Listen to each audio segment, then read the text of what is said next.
अगर वास्तव में अपराध खत्म करना है तो आपको वैदिक शिक्षा लागू करना पड़ेगा। सबसे पहले ये जो 16 संस्कार विधि है महर्षि दयानंद ने लिखा है, इसको प्राइमरी के सिलेबस में लागू करिए। प्राइमरी के सिलेबस में विदेशी किताब बंद करिए, विदेशी लेखकों को बंद करिए, विदेशियों के बारे में पढ़ाना बंद करिए, विदेशी नाम हटाइए, विदेशी निशान हटाइए, विदेशी परंपरा हटाइए, उसका भारतीकरण करिए। 16 संस्कार पढ़ाइए प्राइमरी के सिलेबस में, जिससे टीचर को भी पता होगा, बच्चों को भी पता होगा, माता पिता होमवर्क कराएंगे उनको भी पता होगा। 16 संस्कार को जन जन पहुंचाना जरूरी है, महर्षि दयानंद की इस पुस्तक को। दूसरा, अगर आपको अपराध खत्म करना है, महर्षि दयानंद सरस्वती ने सत्यार्थ प्रकाश लिखा है, इसको प्राइमरी के सिलेबस में डालिए। सत्यार्थ प्रकाश पढ़ेगा बच्चा, उसका दिमाग ठीक होगा, मन शांत होगा। ओम। आप सभी को सादर प्रणाम। आइए अपनी कक्षा को आरंभ करते हैं। परमपिता परमात्मा की महती अनुकंपा से हम सभी को एक उत्तम ग्रंथ पढ़ने का सौभाग्य प्राप्त हो रहा है।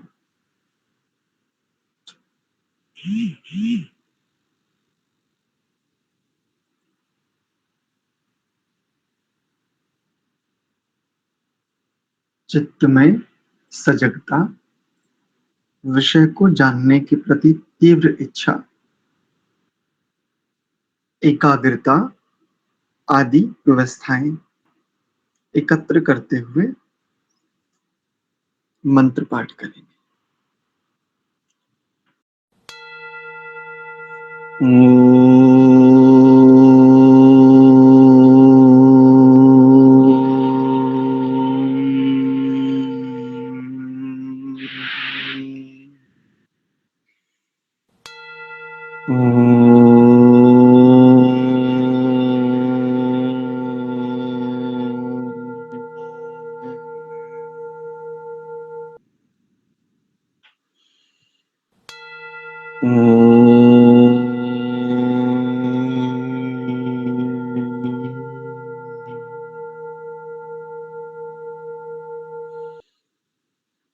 ओम सहना भवतु सहनौ भुनक्तु सह वीर्यं करवावहै तेजस्विनावधीतमस्तु मा विद्विषावहै। ओम शांति शांति शांति।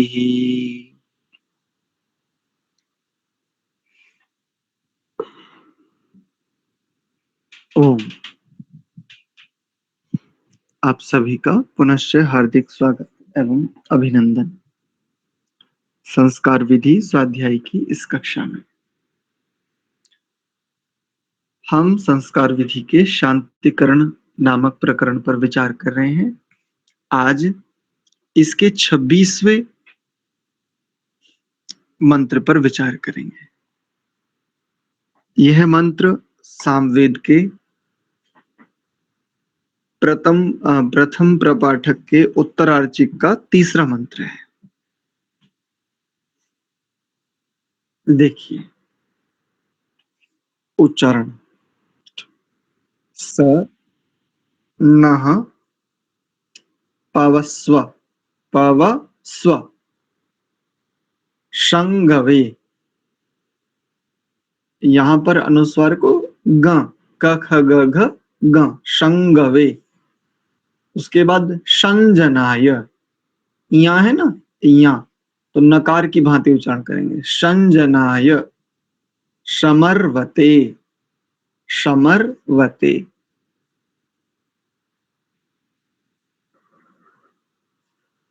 शन राजन्नोष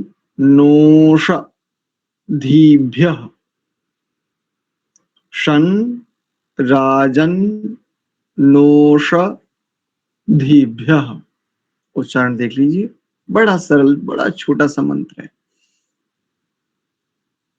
ओम स नः पवस्व शंगवे संजनाय समर्वते शनराजन्नोषधीभ्यः।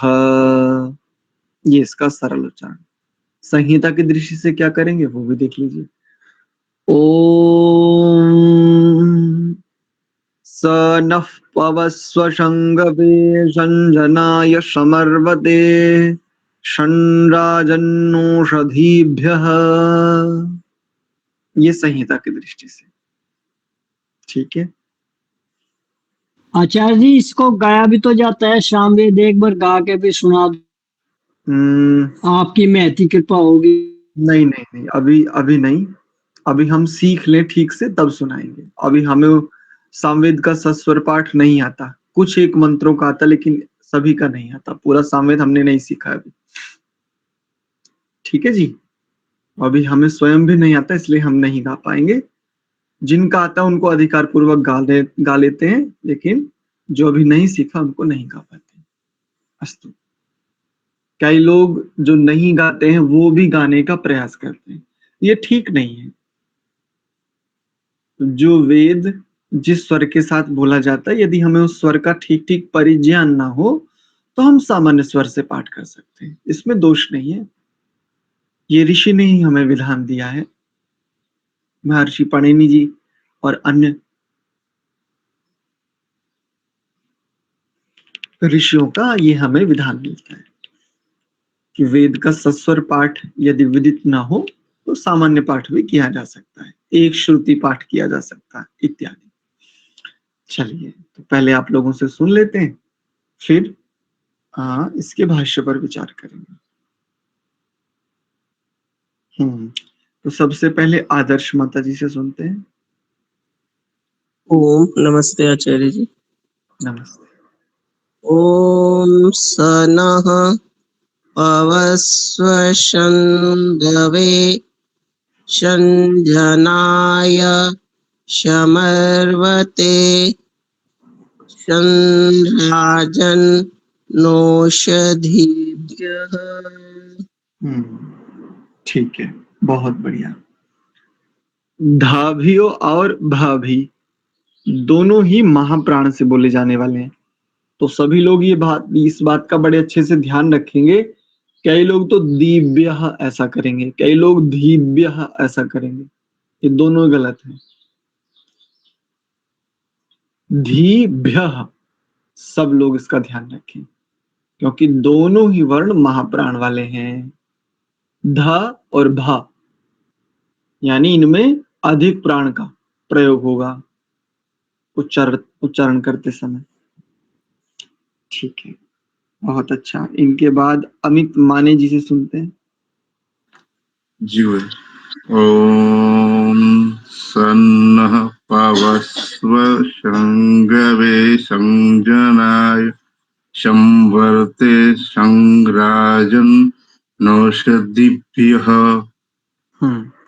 धीभ्यः, धीभ्यः ऐसा, दिभ्यः और समर्वते, शर्मवते। ठीक है। दीपक राणा जी। ओम सं नः पवस्व शंगवे शंजनाय शमर्वते शनराजन्नोषधीभ्यः। दीपक जी और अमित जी दोनों, आपने शन्नः बोला, शन्नः नहीं है यहाँ पर, स नः, स नः पवस्व शंगवे। और दीपक जी आपने बोला समजनाय, सम नहीं करेंगे यहाँ पर, संजनाय, यानी इस अनुस्वार को न उच्चारण करेंगे, संजनाय समर्वते। ठीक है जी। दिगंबर जी। जी आचार्य जी। ओम सन्नपवस्व शंगवे संजनाय समर्वते शनराजन्नोषधीभ्यः। ध्वनि बहुत कम आ रही थी आज आपकी, चलिए उच्चारण बहुत। कमला हंस जी। नमस्ते आचार्य जी। नमस्ते। ओम सैनः पवस्व संगवे संजनाय समर्वते सन्न राजन्नोषधीभ्यः। शन्न नहीं करेंगे, दूसरी पंक्ति को प्रथम देखो, दूसरी पंक्ति का जो प्रथम पद है शन्न, ऐसा नहीं करेंगे। शन केवल शन राजन्नोष, शन राजन्नोष, शन राजन्नोष, ऐसा केवल संराजन्नोह नो दीभ्यः। ठीक है। कनिका माता जी। ॐ सनः पवस्व शङ्गवे शञ्जनाय शमर्वते शन्द्राजन्नोषधीभ्यः। बहुत सुंदर। मांगीराम जी। ओम सनः पवस्व संगवी संजनाय समर्वते संराजन्नोषधीभ्यः। बहुत अच्छा प्रयास। धीभ्यः, धकार में जो इकार है वो दीर्घ है, तो दीर्घ को द्विमात्री कर देना। ठीक। माया देवी जी। ॐ सनः पवस्व संगवे सजनाय संवृते संराजनोषधीभ्यः।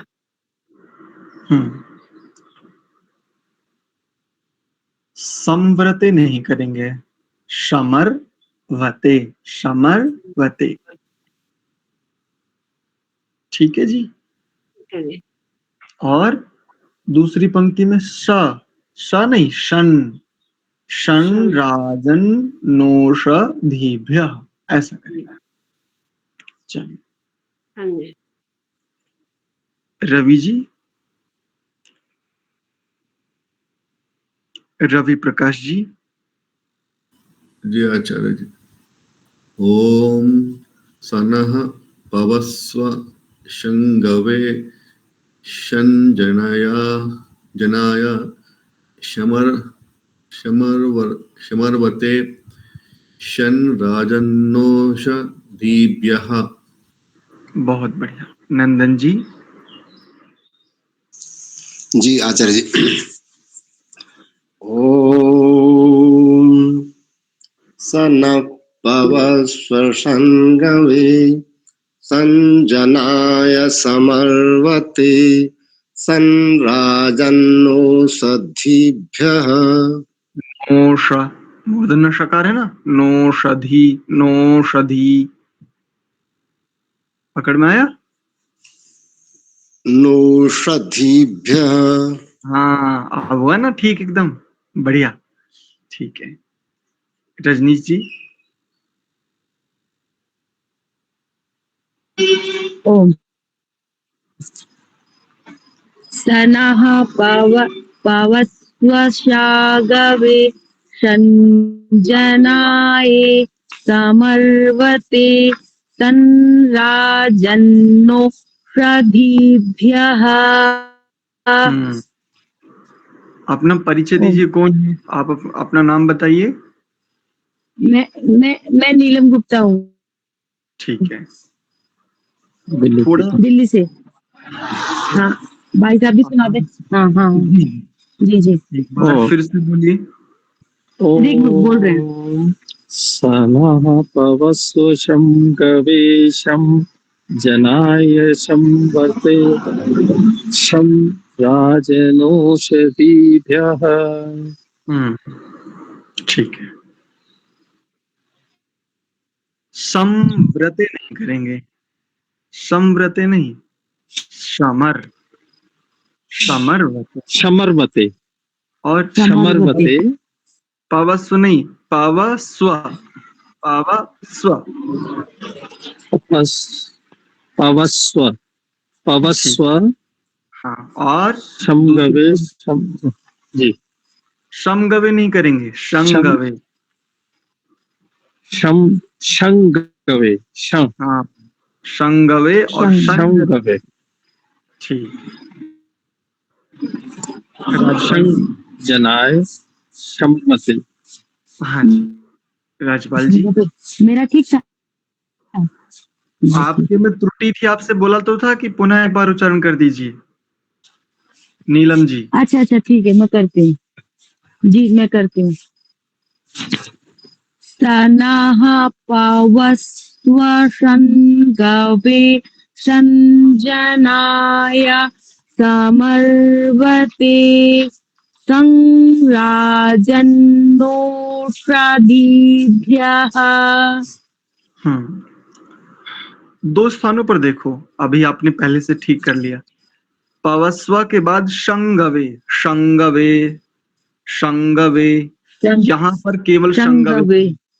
सुनो ना, पहले सुनो, पूरी बात सुनो, बोलो मत बीच में, पहले पूरी बात सुन लीजिए। केवल यहाँ पर होगा, इसके बाद गवे के बाद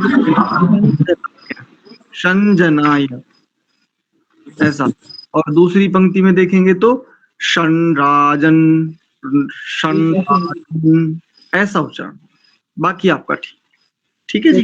धन्यवाद जी। श्री राम खैरोलिया जी। जी आचार्य जी। ओम सनः पवस्व संगवे संजनाय समर्वते संराजन्नोषधीभ्यः। शामरवते, शामर, रा पूरा नहीं करेंगे, रेफ तो आधा है ना श्री राम जी, रेफ तो आधा है, तो समर, अगर ऐसा कर देंगे तो अशुद्ध हो जाएगा। समर, समर्वते समर्वते समर्वते, ठीक है जी आचार्य जी। हाँ। उर्मिला आर्य जी।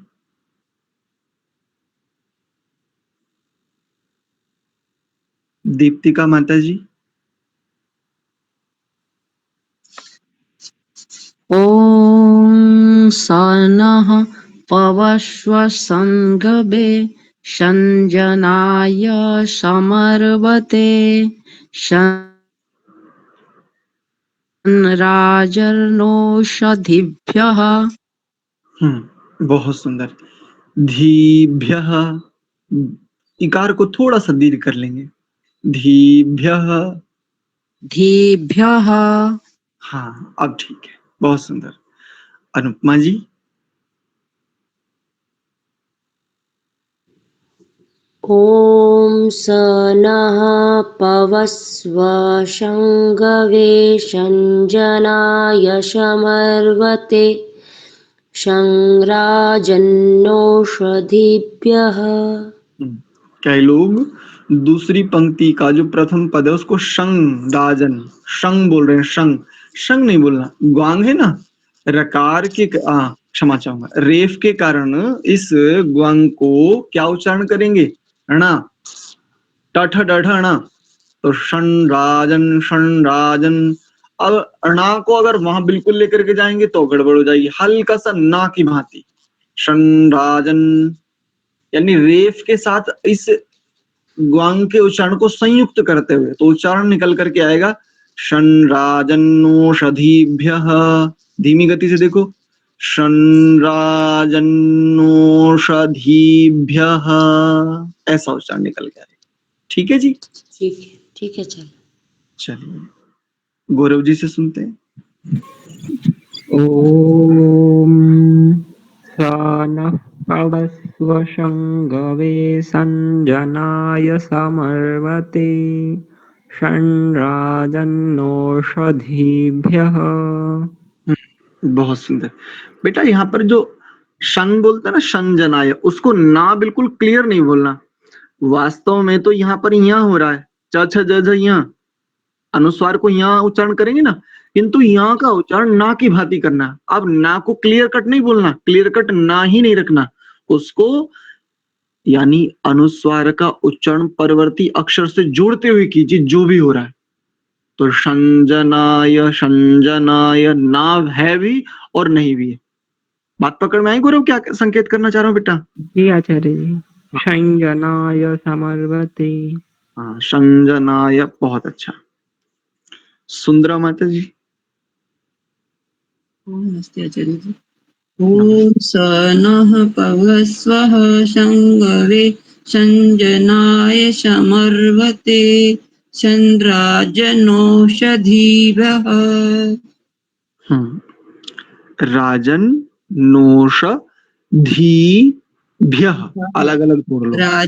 राजननौषधीभ्यः।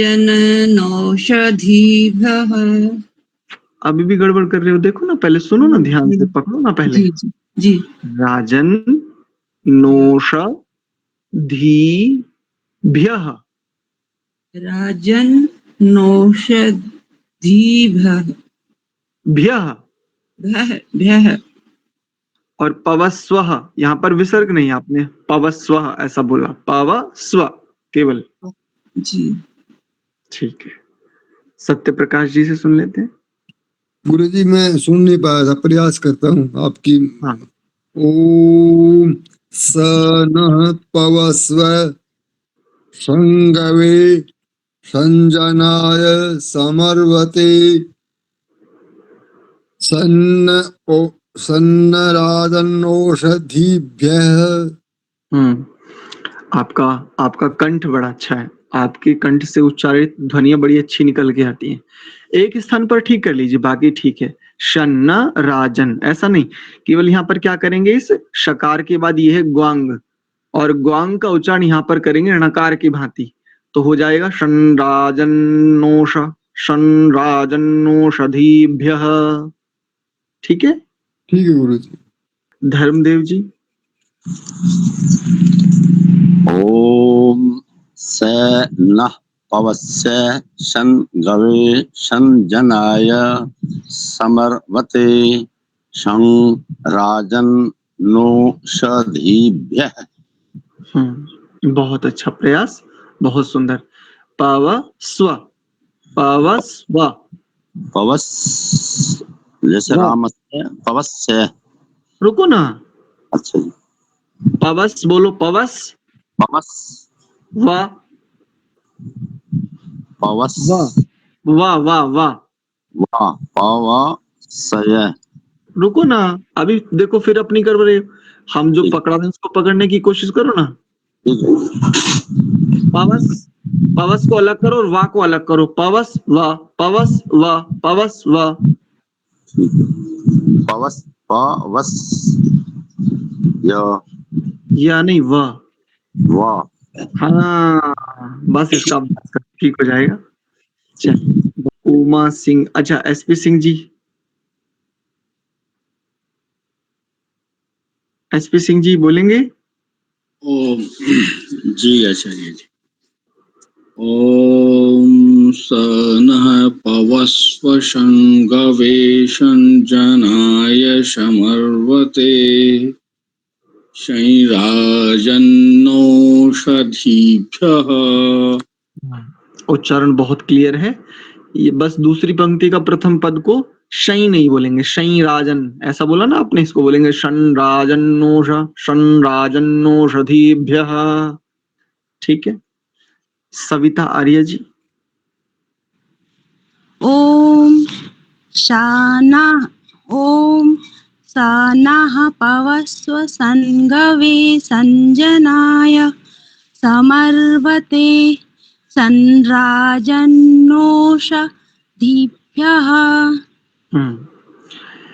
ओम इस पद का उच्चारण प्लुत में करना चाहिए। ऋचा के साथ जब भी आप ओम शब्द का उच्चारण करें तो प्लुत में करना चाहिए सदैव। और दो बातें विशेष ध्यान रखें, कई बार कह चुके, ओम को प्लुत पूर्वक उच्चारित करना चाहिए, नाद और घोष पूर्वक उच्चारण करना चाहिए। और ओम के उच्चारण के पास एक हल्का सा छोटा सा विराम, ओम स नः पवस्व, इस प्रकार से। ठीक है? चलिए, बहुत अच्छा रहा, आप लोगों को स्पष्ट हो गया उच्चारण मुख्यतः क्या करना है। और जो कुछ लोग नए हैं उनकी कई सारी त्रुटियां और भी थी, मैंने उनका एक दो ही संकेत किया जिससे उनका उत्साह बना रहे। जो नए सदस्य जुड़ते हैं उनसे बस यही कहूंगा प्रतिदिन जुड़ेंगे तो स्पष्टता होगी, कभी जुड़ेंगे कभी नहीं जुड़ेंगे तो बिल्कुल कुछ नहीं लाभ होगा। कभी जुड़ने से तो अच्छा कभी ना जुड़े, और यदि जुड़ते हैं तो फिर जुड़ जाइए, जुड़ने के लिए ही जुड़िए। दिखावा मत कीजिए, अपने आप को भ्रम में मत डालिए कि नहीं मैं जुड़ता हूं ना, कभी कभी तो जुड़ जाता हूं। कभी कभी का मतलब क्या होता है? क्या भोजन क्या कभी कभी करते हैं? क्या हम श्वास क्या कभी कभी लेते हैं? सोना जागना क्या कभी कभी करते हैं? नियमित करते हैं, नित्य करते हैं। तो जब ये आवश्यक है तो आत्मा का भोजन है ज्ञान। आत्मा को नवीन नवीन नया नया ज्ञान मिलता रहेगा जो मेरे पास नहीं है, जो अभी मेरे भीतर उद्बुद्ध नहीं हुआ है। यदि वो मुझे मिलता रहेगा, यदि वो हम सबको मिलता रहेगा, तो निश्चित हम उन्नति की ओर बढ़ते रहेंगे। जिस दिन नया मिलना बंद, उस दिन सीखना बंद और उन्नति बंद, सुख बंद, जीवन में शांति, स्थिरता आदि लगभग धूमिल होने लगेंगे। आइए इसके भाष्य पर विचार करते हैं। सह, वह कौन?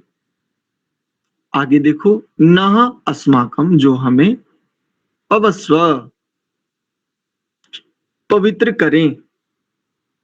अब पवित्र करने का सामर्थ्य किसमें है? तो जल को पवित्र करने का, जल में पवित्र करने का सामर्थ्य स्वीकार किया जाता है। ऐसे अनेकों भौतिक पदार्थ हैं, जैसे गौदूग्ध है, गौमूत्र है, पंचगव्य, ऐसे अनेकों प्रकार के वृक्ष हैं जिन वृक्षों के पंचांग हमें पवित्र करते हैं। जल है, वह हमें पवित्र करता है। अनेकों प्रकार की औषधियां हैं, अनेकों प्रकार की वनस्पतियां हैं जो हमें पवित्र करती हैं। हमें पवित्र करने का तात्पर्य शरीर के स्तर पर। अब ये जो हमें वाली बात है, अब इसको भीतर लेकर के जाओ। जब ये कहते हैं कि हमें पवित्र करती है औषधियां, जल आदि आदि, अब हमें इसका अर्थ है हम शरीर की दृष्टि से कथन कर रहे हैं, लेकिन हमें इसके और भीतर घुसेंगे तो पता चलेगा कि हम चेतना है, और चेतना को जल पवित्र नहीं कर सकता, औषधियां पवित्र नहीं कर सकती, चेतना को वनस्पतियां पवित्र नहीं कर सकती, गोदुग्ध भी चेतना को पवित्र नहीं कर सकता, शुद्ध गोघृत भी चेतना को पवित्र नहीं कर सकता, पंचगव्य भी पवित्र नहीं कर सकता। फिर चेतना को पवित्र कौन करेगा? क्योंकि नाह पद चेतना के लिए, न कि शरीर के लिए। हाँ, साधन ठीक रहेगा तो साधक अच्छे प्रकार से काम कर पाएगा, इसलिए मुख्य कथन पहले साधन के लिए ही किया जाता है, लेकिन साधन गौण है, ये याद रखिए, साधक मुख्य है। तो चेतना को पवित्र कौन कर सकता है? तो जो स्वयं पवित्र हो, जो स्वयं चेतन हो और स्वयं पवित्र हो, वह चेतन को पवित्र कर सकता है। तो वह कौन है? आगे इसमें एक शब्द आएगा राजन, वहां पर बताऊंगा, वहां पर आपको पकड़ में आएगा कि ये सह और नाह, ये जो पद है, कल आप लोगों के साथ एक विचार साझा किया था। संस्कृत के दो छोटे छोटे शब्द हैं, सह और अयम, बड़ी छोटे, बहुत छोटे से शब्द हैं, लेकिन वो पोस्ट आप पढ़ेंगे तो आपको बहुत अच्छे से स्पष्टता हो। पवस्व, पवित्र करें, गवे, गौ आदि भोग्य पदार्थ देने वाले पशुओं के लिए आप शम, कल्याण करें। देखो, गवे शब्द का अर्थ क्या करते हैं? गौ आदि, गौ, अश्व, है ना, जो भोग्य पदार्थ हैं, उत्तम उत्तम सामग्रियां, अनुकूलताएं, बल आदि, ये सब भोग्य पदार्थ देने वाले पशुओं के लिए आप श्रम, कल्याण करें। जनाय, जनों के लिए, जन साधारण के लिए भी श्रम, कल्याण करें। कई लोग होता, कई स्थानों पर, या यूं कहे अधिकांश स्थानों पर क्या होता है, आचार्य मुख्य रूप से वही बात कहते हैं, वही प्रवचन करते हैं, या आर्य समाजें या संस्थाएं वही विषय रखती हैं जिन विषयों को अनेकों बार सुना जा चुका है। ना सुनाने वाले की विशेष उसमें रुचि है और ना सुनने वालों की विशेष उसमें रुचि, लेकिन प्रत्येक पर्व उत्सव आदि पर वही सुनाया जाता है ना, ये ठीक है ही नहीं। अच्छा, आर्य समाज ये विषय निर्धारण करके देती है विद्वानों को। अरे क्या कहा जाए आपको, मूर्ख कहा जाए? मूर्खों, होते कौन हो तुम विद्वानों की बुद्धि को बांधने वाले? ये तुम्हें अधिकार दिया किसने है? जहां से तुम और जन सामान्य अधिक लाभ ले सकते थे। जो विद्वान का अपना सामर्थ्य है, उसने अपने पूरे वर्ष परिश्रम करके परमात्मा कृपा से जो प्राप्त किया नवीन नवीन ज्ञान, आप स्वयं निर्धारित करते हो कि विद्वान किस विषय पर बोले हैं? ये कैसी धूर्तता है तुम लोगों की, ये कैसी मूर्खता है तुम लोगों की? पूरा का पूरा जन सैलाब जो वहां पर उपस्थित हुआ है, उसको आपने वंचित कर दिया। ये क्या मनमाना आचरण है? तुम्हें यह अधिकार दिया किसने है, पहले ये बताओ। ऋषि लोग आते थे प्राचीन काल में, योगी लोग, तपस्वी, साधक लोग, महात्मा लोग आते थे। कभी उनसे ये कहते थे क्या, हमें इस विषय पर व्याख्यान दीजिए? अरे अपने पात्र से वो जो निकाल करके जो सुंदर से सुंदर मोती देते थे, हम श्रद्धा की झोलियों में उसे भर लिया करते थे। और देखो, एक छोटी सी सीख, एक छोटी सी कहानी हमारे जीवन में बड़ा ऊंचा उत्थान सिद्ध करने वाली होती थी। महात्मा आए, उन्होंने एक कहानी सुनाई। चट्टान से लाया गया पत्थर भी पत्थर और मूर्ति के रूप में जो स्थापित पत्थर है वह भी पत्थर है, लेकिन जो पत्थर छेनी और हथौड़े की मार को न सह सका, वो कभी मूर्ति न बन पाया। बस हो गया। ये योगी हैं, ये ऊंचे महात्मा है, और ये कहानी है, ये उनका उपदेश। और बस सामान्य जनमानस इसके साथ उमड़ के पड़ता था, बिछ जाता था, इतना ही पर्याप्त होता था बस। आज घंटों प्रवचन होते हैं, दे क्या रहे हो? किसने तुम्हें ये सलाह किसने दी है? तुम्हें देता कौन है ये सलाह कि तुम विषय बांध करके वार्षिक उत्सव करेंगे, विषय बांधेंगे, आत्मा पर प्रवचन होगा, परमात्मा पर प्रवचन होगा, ऐसे ऐसे क्लिष्ट विषय उठाएंगे जिन विषयों पर जन सामान्य की कोई रुचि नहीं है, अपितु उनकी स्वयं की कोई रुचि नहीं है। विद्वान लोग स्वयं उनसे दुखी हैं, लेकिन क्या करें बेचारे, करें क्या? अरे ऐसा होना चाहिए। जनायशम, देखो वेद मंत्र की आज्ञा का, वेद मंत्र कितनी सुंदर आज्ञा दे रहा है। वेद से इतर जाओ, अगर तुम चाहते हो तुम सुखी रहोगे, सुखी होकर के दिखाओ। वेदाज्ञा के विरुद्ध आचरण करके समस्त अधिकारियों को कह रहा हूं, जो भी इस प्रकार का आचरण करते हो, लगभग सभी यही करते हैं, लगभग सभी यही, जितने भी जिस भी संप्रदाय के, जिस मान्यता के जो भी आचार्य हैं, जो भी अधिष्ठाता हैं, लगभग सभी यही करते हैं। अरे कोई भी आ जाए, उसका हृदय से स्वागत करो, ऐसी बातें कहो।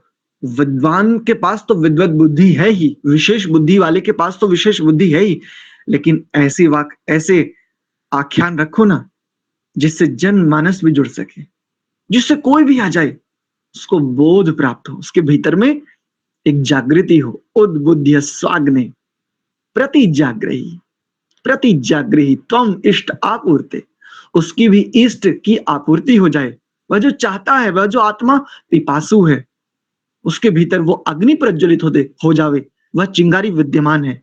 जनाय शमर्वते, जनाय शम, जन सामान्य के लिए भी शम कल्याण करें। अर्वते, घोड़े आदि वाहन के योग्य पशुओं के लिए। गौ आदि प्राणियों के साथ मैंने गवे शब्द के साथ गौ और अश्व भी किया था ना, तो वैदिक संस्कृति में दो पशुओं की विशेष उपयोगिता है। ब्रह्म के लिए गाय और क्षात्र के लिए अश्व। विवाह संस्कार में अनेकों मंत्र आते हैं, ब्रह्मणस्पते इत्यादि, अनेकों। तो वहां पर ब्रह्म और क्षत्र ये दो शब्द आते हैं। तो ब्रह्म शब्द यहां पर गौ नामक प्राणी के लिए, और अश्व या क्षत्र यहां पर अश्व के लिए।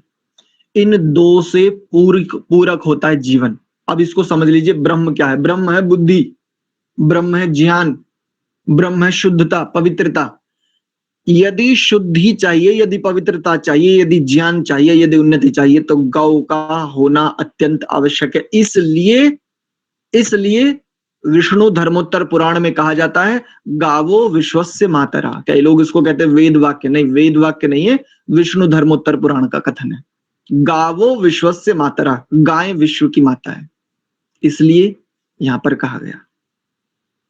और अश्व तो क्षत्र का आधार ही है, क्षत्रिय धर्म का आधार ही है अश्व। अश्व के बिना क्षात्र धर्म पूरा होता ही नहीं है। चाहे आप कुछ भी कर लीजिए, कुछ भी कर लीजिए, कुछ भी।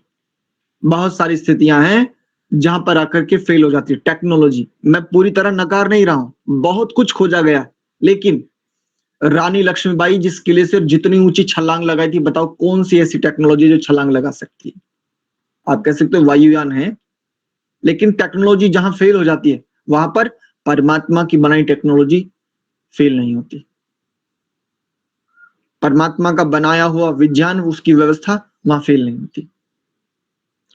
कौन सा टैंक है जो पहाड़ की इतने ऊंचे से कूद जाएगा? महाराणा प्रताप कितनी लंबी छलांग लगाई थी चेतक ने। ऐसे अनेकों उदाहरण हैं। इसलिए अश्व क्षात्र धर्म के लिए और गौ समस्त बुद्धियों के विकास के लिए, बुद्धियों की परिशुद्धता के लिए। वेद कहता है, देखो अब वेद की बात को जानकर के भी कोई आचरण ना करे, तब बताओ दोष किसका? वेद कह रहा है बुद्धि चाहिए तो गौ रखनी पड़ेगी, ज्ञान चाहिए तो गौ चाहिए, आपको उन्नति करनी है तो आपके घर में गौ का वास ऐसे होना चाहिए जैसे देह में चेतना के साथ प्राणों का वास होता है। प्राण बाहर, चेतना बाहर। गौ प्राण है, या यूं कह लीजिए गौ प्राण है और उनको गति देने वाला अश्व है। प्राणों में जो गति है वो अश्व के कारण से है। तो इसलिए वैदिक संस्कृत में गौ और अश्व, इन दो का इतना महत्व इसलिए कहा गया है। अर्वते शब्द का अर्थ करते घोड़े आदि वाहन के योग्य पशुओं के लिए। घोड़ा मुख्य है, उसमें ऊंट, हाथी और जो भी इस प्रकार के सहयोगी पशु होते हैं। राजन, राजरी दीप्तौ धातु से यह शब्द सिद्ध होता है। हे दीप्ति युक्त प्रभु, हे प्रकाश स्वरूप, हे परम पवित्र, हे पवित्र स्वरूप, स नः पवस्व। जो स्वयं दीप्ति स्वरूप है, जो दीप्ति युक्त है, जो प्रकाश स्वरूप है, जिसका स्वरूप ही है पवित्रता, वह हमें पवित्र कर सकता है। निश्चित वह ही कर सकता है हमें, अर्थात आत्माओं को, चेतनाओं को। शरीर आदि की पवित्रता के लिए पदार्थ हैं, अंतःकरण मन आदि की पवित्रता के लिए प्राणायाम आदि यौगिक क्रियाएं हैं, उसके लिए समाधि आदि अभ्यास हैं। लेकिन मुझ आत्मा को जो पवित्र कर सकता है वो पदार्थ एकमात्र राजन ही है। राजन वह परम दीप्ति युक्त, परम प्रकाश, परम शुद्ध, परम पवित्र परमात्मा ही है, वह प्रभु ही है। वनस्पतिभ्यः, और पिछली बार हमने बताया था वनस्पति किसे कहते हैं और औषधि किसे कहते हैं। तो फल पाकांतेति औषधि, पकने पर जो फल रूप में प्राप्त होते हैं उसे कहते हैं औषधि। और फलैर वनस्पति, फलैर वनस्पति, जो फल के रूप में प्राप्त होते हैं वो वनस्पति, और एक बार जो फल देकर के समाप्त हो जाते हैं उसे शायद औषधि कहते हैं, ऐसा था। तो वनस्पतिभ्यः शम, वृक्ष वनस्पति के लिए भी आप शम कल्याण करें, अर्थात जो वृक्षों से प्राप्त वनस्पतियां हैं वह भी हमारे लिए कैसी हो? कल्याणकारी हो, उनका भी आप कल्याण करें, अर्थात वह समाप्त ना हो जाए, लुप्त ना हो जाए। अब यहां अर्थापत्ति से क्या निकालेंगे? परमात्मा तो सदैव कल्याणकारी है ही, वहां तो कभी अकल्याण चाहते ही नहीं।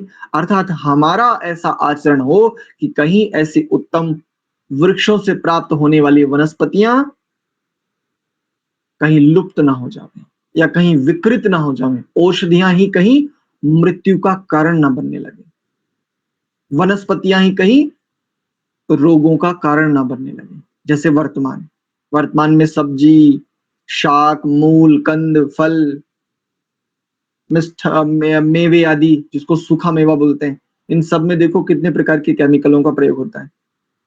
हैं ये वास्तव में रोगों को समाप्त करने वाले, लेकिन मनुष्य का, इसे तो अज्ञान भी ना कहें, ये तो स्वार्थ लोलुपता ही है। इसने पढ़ करके इनके बहुत उत्तम गुणों को देखो कितना विकृत कर दिया, छोटी सी स्वार्थ लोलुपता के लिए मात्र। और वो स्वयं भी दुख ही पाते हैं। फिर जो लोग इस प्रकार से लाभ प्राप्त करने का यत्न करते हैं वो स्वयं भी दुखी होते हैं, क्योंकि आप दूसरों को दुख बांट करके स्वयं सुखी कभी नहीं हो सकते, ये ध्यान रखिए। दूसरों के साथ अन्याय पूर्वक यदि आप धन का हरण कर लेते हैं, ये हरण ही है, ये कमाना नहीं होता, ये हरण ही है। कमाना कहते हैं धर्म पूर्वक, धर्म पूर्वक जो प्राप्त किया जावे स्थिर वृत्ति से, वही वास्तव में धन है, बाकी धन नहीं है। बाकी तो वो अधर्म पूर्वक जो हो रहा है वो तो धन के विपरीत ही है। तो यदि कोई दूसरों को दुख बांट करके स्वयं अर्जित करेंगे, निश्चित जानिए उनका स्वयं का जीवन देख लीजिए, उनके संतानों का जीवन देख लीजिए, जिन्होंने भी अन्यायपूर्वक धन लिया है।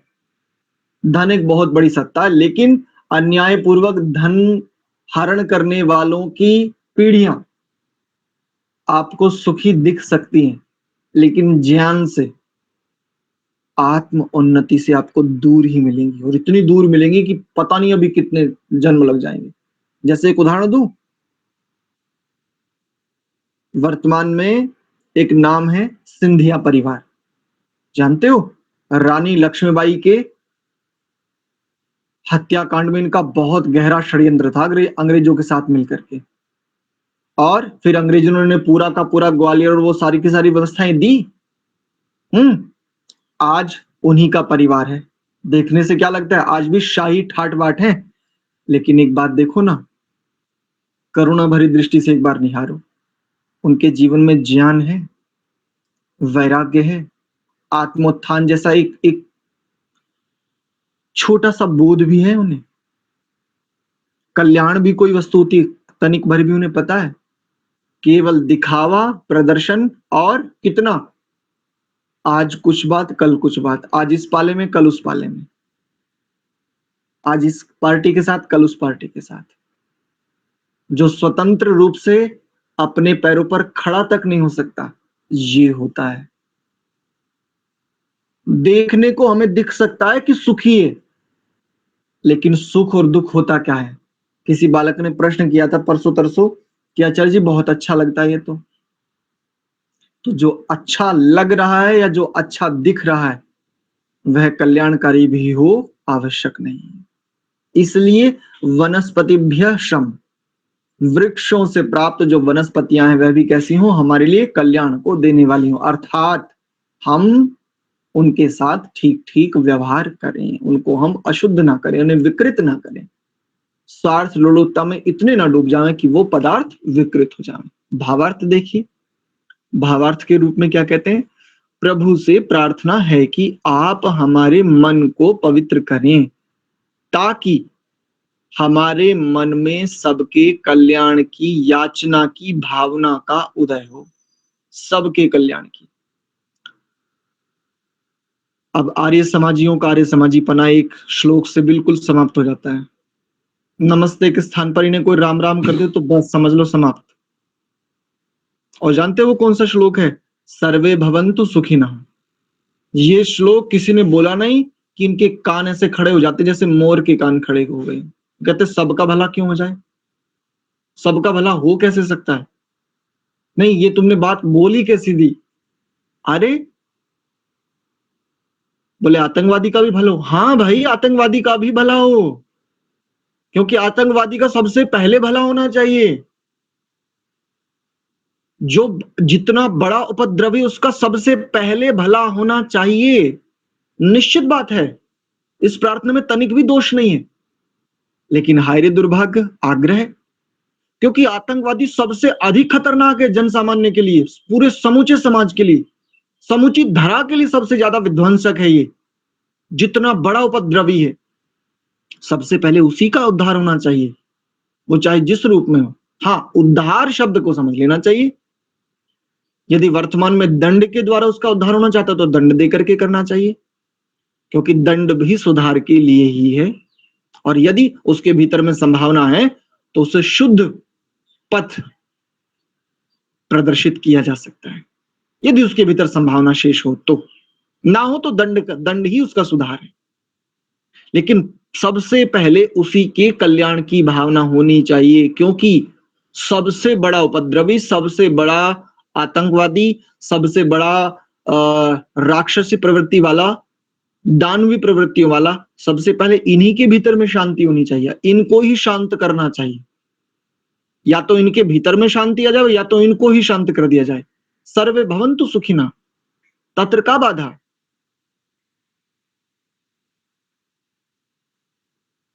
कोपि दोषन नास्ति, कोई दोष नहीं है इसमें। और यहां पर कहा है ताकि हमारे मन में सबके कल्याण की याचना की भावना का उदय हो। हम याचना करें प्रभु, ऐसी भावना हमारे भीतर उदित हो जाए कि हम आपसे याचना करें प्रभु सबका कल्याण हो।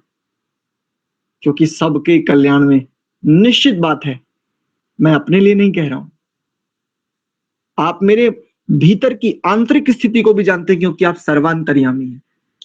मैं अपना ही कल्याण नहीं चाहता प्रभु, मैं सबका कल्याण चाहता हूं, क्योंकि आपकी कृपा से मैं ये समझ चुका हूं, मेरे कल्याण के लिए जो मुझे बोध है, निश्चित सबके कल्याण में सबको सुख मिलेगा।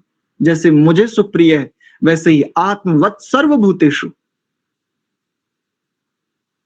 जैसे मुझे सुख प्रिय है, जैसे मुझे आनंद आह्लादित करता है, वैसे अन्यों को भी करेगा। तो हमारे भीतर इस भावना का उदय हो। हम इतने पवित्र मन के हो जाएं ताकि हम हृदय से जन साधारण की, पशु मात्र तथा वनस्पति मात्र के कल्याण की याचना करें। हे प्रभु, हमारी आपसे बार बार यही प्रार्थना है कि आप सबका कल्याण करें। ना आपका आचार्य तो भावार्थ है, हम नहीं मानेंगे कि सबका कल्याण होना चाहिए। इस श्लोक के साथ अभी भी हम सहमत नहीं है। सर्वे भवन्तु सुखिनः, तो देखो मंत्र में बताता हूं। नह पद है, नह सह पवस्व, वह पवित्र करे। नह पद का क्या अर्थ होता है? अस्माकम, हम सब के लिए। नह पद है और शम पद है। नह शम, इसका अर्थ बताओ क्या होगा? सबके कल्याण के लिए नहीं कहा जा रहा? कितने मंत्र देखे ऊपर से नीचे तक शांतिकरण में, नह सम नह सम। और नह पद को खोलते हुए देखो, महर्षि दयानंद जी को देख लीजिए। नह माने अस्माकम, ऐसा खोलते हैं। अस्मभ्यम, ऐसा खोलते हैं। कौन कहता है सर्वे भवन्तु सुखिनः? ये ठीक बात नहीं है? बिल्कुल ठीक बात है, कहीं विरोध नहीं है। विरोध है तो आपके बुद्धि में आग्रह रूपी विरोध है। हाँ, ये बात ठीक है, वेद के प्रति आपका अधिक झुकाव है, इसमें कोई आपत्ति नहीं है। आप यदि ये निवेदन करना चाहते हैं कि हम उतने अच्छे से इस श्लोक के साथ नहीं जुड़ पाते जितना हम किसी मंत्र के साथ जुड़ पाते, उसमें कोई समस्या नहीं है। लेकिन बोध किसी को कहीं से भी प्राप्त हो सकता है। वेद ही सब कुछ थोड़ी ना है। आप कहो कि वेद ही सब कुछ है, तो फिर ये दर्शन शास्त्र क्यों है? फिर ब्राह्मण ग्रंथ, फिर उपनिषद, स्मृतियां किस लिए? फिर अगर वेद ही सब कुछ है तो नहीं होने चाहिए ना कुछ भी। और है, इसका अर्थ है वेद सब कुछ नहीं है। वेद में बीज मिल जाएंगे, लेकिन बीजों से फसल तो हमें उगानी ही पड़ेगी। तब कल्याण को प्राप्त हो पाएंगे हम। ठीक है, तो हमारी बार बार आपसे यही प्रार्थना है कि आप सबका कल्याण करें। नह शम सह पवस्व राजन। देखो कितना सुंदर मंत्र। ठीक है, आज के विषय को इतने रखते हैं। किन्हीं का कोई प्रश्न है तो पूछ सकते हैं, अन्यथा फिर विराम देते हैं कक्षा को। जी दीपक। आचार्य जी, ये जो अंक लिखे हुए हैं, इनका क्या मैं थोड़ा विलम्ब से जुड़ा हूँ, आज आपने बताया तो होगा, मुझे नहीं पता बताया। नहीं। हाँ, ये उदात्त अनुदात्त आदि के चिन्ह हैं। सामवेद में अलग प्रकार से चिन्ह चलते हैं। सामवेद गान विद्या से संबंधित वेद है। इसी का उपवेद गंधर्व वेद कहा जाता है। तो सामवेद गाया जाता है। तो ये द्योतक है, ये चिन्ह है, ये साइन है कि कहां पर स्वर को कितना गाया जाना है। जैसे एक लिखा, एक इकाई लिखा है तो एक यानी ह्रस्व, दो इकाई लिखा है तो दीर्घ, तीन इकाई लिखा है तो प्लुत। इस प्रकार से ये निर्धारण के लिए संकेतक मिलते हैं। समूचे सामवेद में आपको इस प्रकार से मिलेगा। दीपक राणा जी। ये जैसे दो ऊ, दो र, ये वही संगीत का कुछ होगा। जी जी जी दीपक जी। आचार्य जी गलती से हो गया था। ठीक है। सविता जी। आचार्य जी, जब यज्ञ करते हैं तो हाथ जोड़ना गलत विधि होता है आचार्य जी? ज्यादातर मैंने देखा है आर्य समाज में कि मना करते हैं कि हाथ नहीं जोड़ने चाहिए। तत्र का बाधा? नमः शंभवाय च मयो भवाय च, नमस्ते सतेते जगत कारणाय।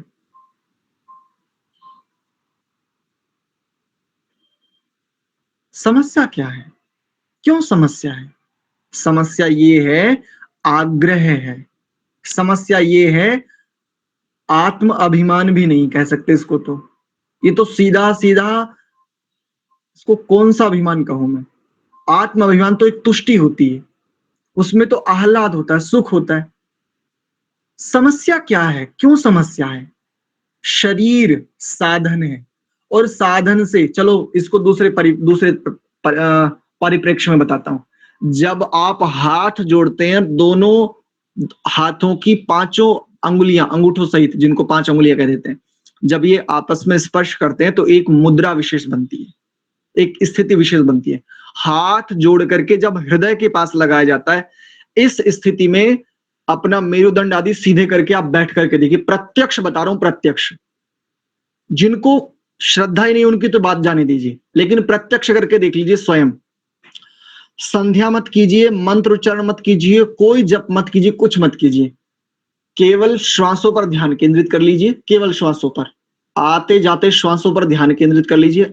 आंखें बंद रखिए, हाथों को, दोनों हाथों को जोड़ करके, और दोनों स्तनों के मध्य, जिसको हृदय प्रदेश कहा जाता है, यहां पर ऐसे रख लीजिए। बिल्कुल एकदम पूरा मेरुदंड 90 डिग्री में सीधा रहे, और श्वास प्रश्वास पर ध्यान रखिए। 1 हफ्ते तक अभ्यास करके देखो स्वयं।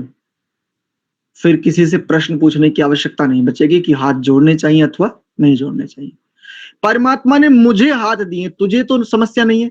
मैं परमात्मा के प्रति इतना नतमस्तक हूं, मैं अपने शरीर रूपी साधन से इतना नतमस्तक हूं, मैं श्रद्धा में इतना लबालब भर गया हूं, मैं इतना डूब चुका हूं श्रद्धा में कि मेरे हाथ जुड़ जाते हैं। मैं जोड़ना चाहता हूं, जुड़ने चाहिए। आत्म अभिमान जितना हटेगा उतनी उन्नति अधिक होगी। हाथ जोड़ने में आपको समस्या हो रही है, क्यों समस्या है? हाथ जोड़ने से क्या परमात्मा की सर्वव्यापकता समाप्त हो जाएगी? तो जिन हाथों को आप जोड़ रहे, क्या उन हाथों में परमात्मा नहीं है? और आत्मा के भीतर विनम्रता बहती है जब आप हाथ जोड़ते हो।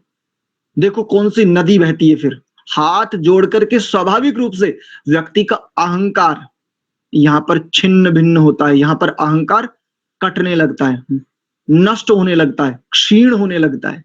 इसलिए हाथ जोड़ने में कोई बाधा नहीं है, कोई आपत्ति नहीं। जिनको आपत्ति है वो भयंकर अभिमान, दुराग्रह आदि के शिकार हैं, वो इससे बहुत भयंकर रूप से ग्रस्त हैं।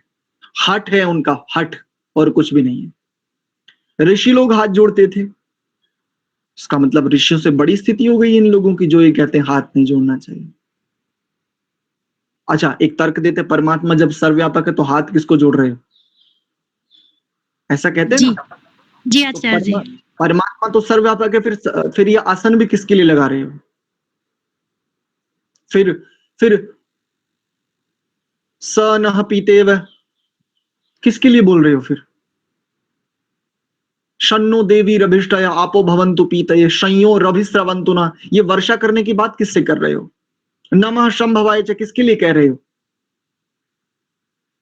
शन्नो मित्रः शं वरुणः किसके लिए कह रहे हो? फिर वो तो सब जगह है, कह क्यों रहे हो? फिर आवश्यकता क्या है? सब जगह है, बस खत्म कहानी। सब जगह होने से सब काम खत्म हो जाते हैं ना, अगर हाथ जोड़ने में भी बाधा है तो। इसलिए वेद के किसी संदर्भ को लेकर के यदि प्रश्न आता है ना, तो वेद के प्रश्न का उत्तर वेद स्वयं देता है। श्रद्धा से कितना भर जाए, श्रद्धा सूक्त उठा करके देखो, पूरा श्रद्धा सूक्त उठा करके देखो, कितनी सुंदर बात कहता है श्रद्धा सूक्त। प्रातः काल जागरण से लेकर के श्रद्धा के लिए बात आरंभ करते हैं और कहते हैं मध्यम दिनम परी, दिन का जब मध्यकाल हो तब भी श्रद्धा से लबालब भरा रहूं। और निम्रुचि पद आता है वहां पर, निम्रुचि, कि जब सायंकाल हो संध्या काल हो तब भी श्रद्धा में बिल्कुल लबालब भरा रहूं।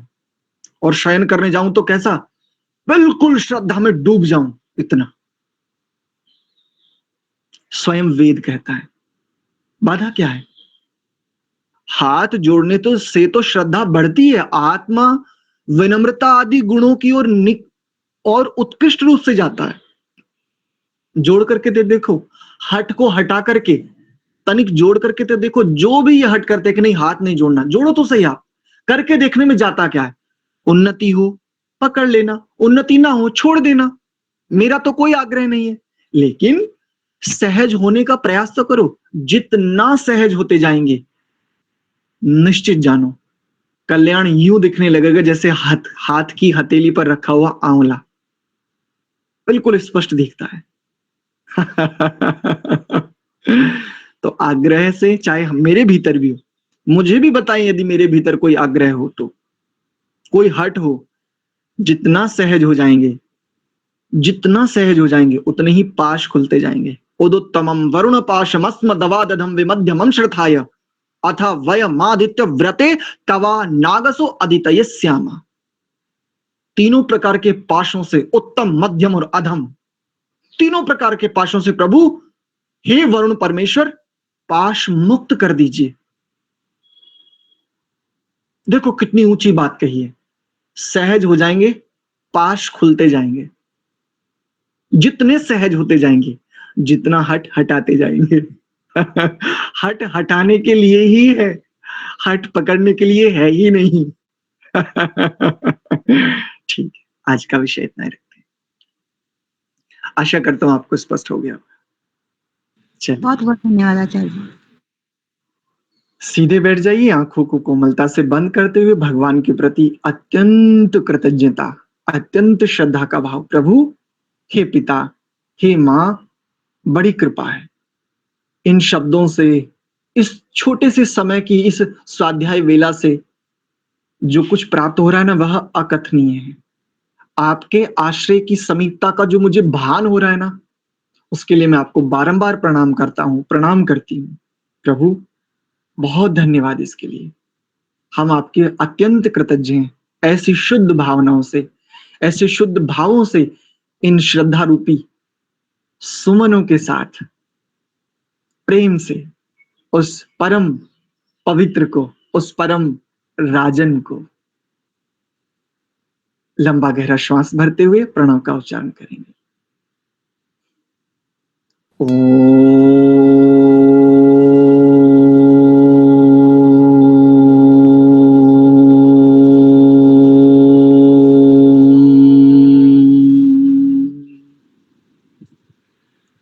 शांति शांति शांति। सर्वेभ्यो नमः, सादर नमस्ते आचार्य जी।